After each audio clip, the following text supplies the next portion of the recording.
ayoko kasi hindi kasi ako, yan yung mali nila eh, na na-establish akong vlogger as hindi sinungaling. Mhm. Kung masama man para sa akin, sasabihin ko yung katotohanan. Kita mo, sinabi ko nag-drugs ako. Sinabi ko TNT ako, nakulong ako. Mhm. Hindi man maganda sa image ko. Wala akong dapat alagaan sa image ko kasi normal na tao lang naman ako, hindi naman ako politician. Correct, oo. Kasi Di kapag ba? Para magmalinis, hindi ako politician at unang-una sa lahat, kung si Jesus nga nagkamali eh. Ako pa correct. kaya na tao lang. Saka ano yung dapat kong protektahan sa imahe ko?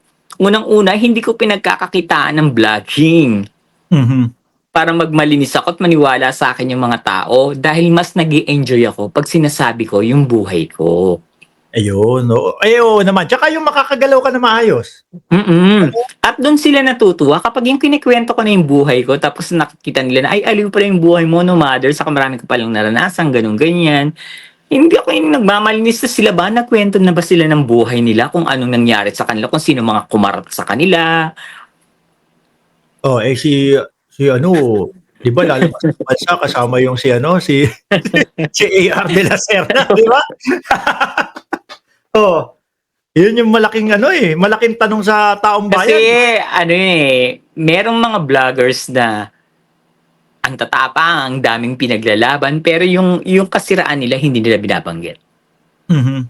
Ang galing manira, o hindi sabihin natin hindi naninira, ah, binabanggit nila yung kasiraan ng ibang tao.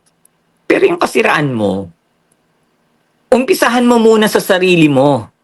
Ayusin ano? Oo, Ayusin mo muna yung sarili mo, sabihin mo yung kasiraan mo para paniwalaan ka. correct.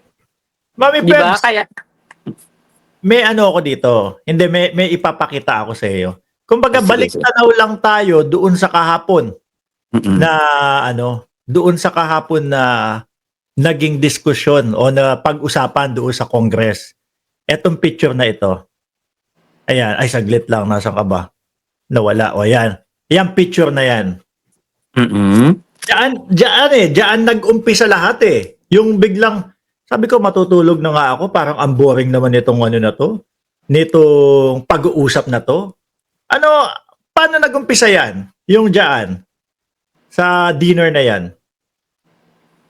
Kasi ano na, di ba, humarap ako para matuldukan na yung pulburon video Mhm.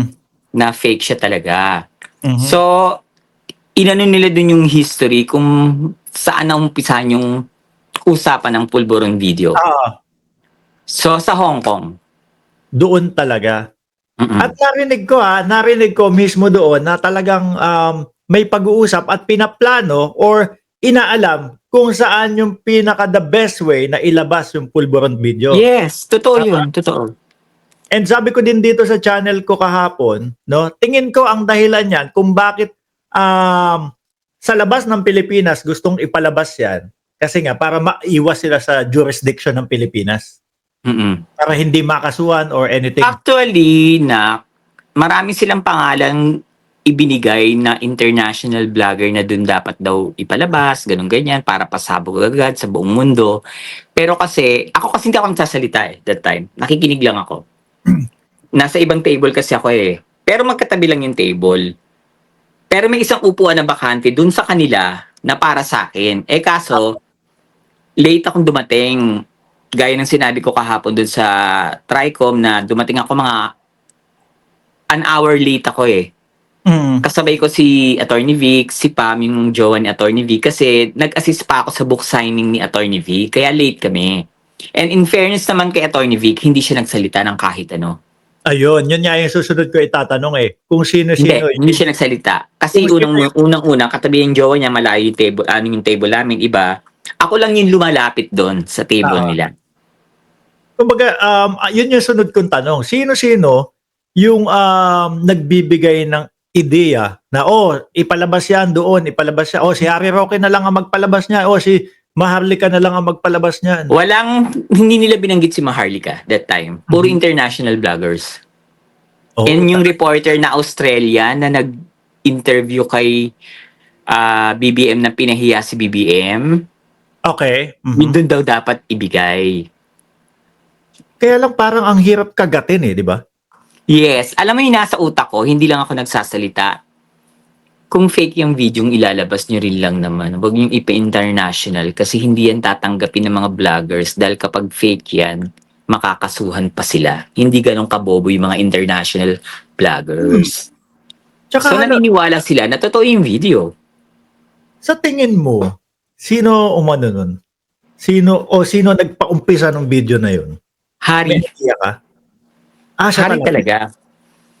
Siya yung, Huwag kayong mag-alala sa mga Mhm. nanonood. Ilalabas ko kung bakit si Hari ang nag-umpisa niyan.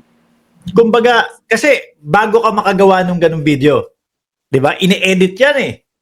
No, para mapagmukha mo na Yes, kailangan luma. Oo. Para, Diba? yun nga yung isang Umpisa. pumasok sa isip ko eh.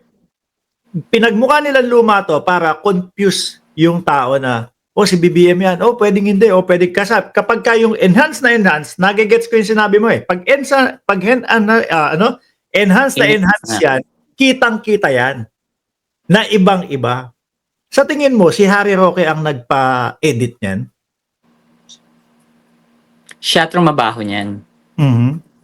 Dahil nga, nag-uumpisa na siyang magtago. nun. Ewan ko lang kay Maharlika, bakit niya sinasalo?